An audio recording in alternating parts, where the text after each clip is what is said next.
संभाव्य पुराच्या पार्श्वभूमीवर नदीकाठच्या नागरिकांच्या सुरक्षेसाठी कृष्णराज महाडिक यांच्या महापालिका प्रशासनाला सूचना।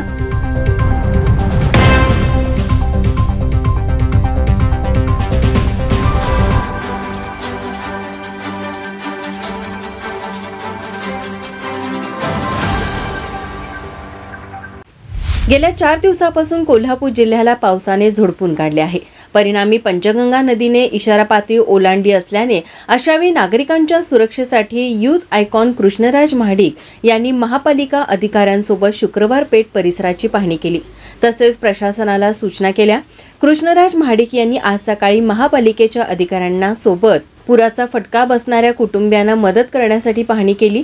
शुक्रवार पेठेतील गायकवाड वाडा, जगद्गुरू शंकराचार्य मठ, गवत मंडई या ठिकाणी भेट दिली। यावेळी अतिरिक्त आयुक्त राहुल रोकडे, अग्निशमन दलाचे प्रमुख मनीष रणभिसे यांच्यासह अग्निशमन दलाचे कर्मचारी आणि कृष्णराज महाडिक यांनी गायकवाड वाड्याजवळ राहणाऱ्या कुटुंबियांची भेट घेतली। पुराच्या काळात रोगराई वाढण्याची शक्यता असते। शंकराचार्य मठाच्या परिसरात आणि गवत मंडई परिसरातील नागरिकांचे स्थलांतरण करण्यासाठी उत्रेश्वर पेठेतील शाळेचीही पाहणी केली। या सर्व परिसराची स्वच्छता करून स्थलांतरित नागरिकांना मूलभूत सुविधा मिळाव्यात यासाठी महाडिक यांनी सूचना केल्या। तसेच कृष्णराज महाडिक यांचा मित्रपरिवार पूरबाधित नागरिकांच्या मदतीसाठी सदैव सज्ज असेल असंही कृष्णराज महाडिक म्हणाले।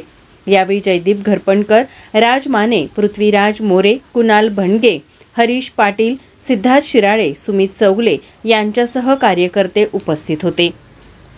माझा महाराष्ट्र न्यूज कोल्हापूर। नमस्कार, मी प्रथमेश परब। माझा महाराष्ट्र कोल्हापूर या चॅनलला लाईक करा, शेअर करा आणि सबस्क्राईब करा।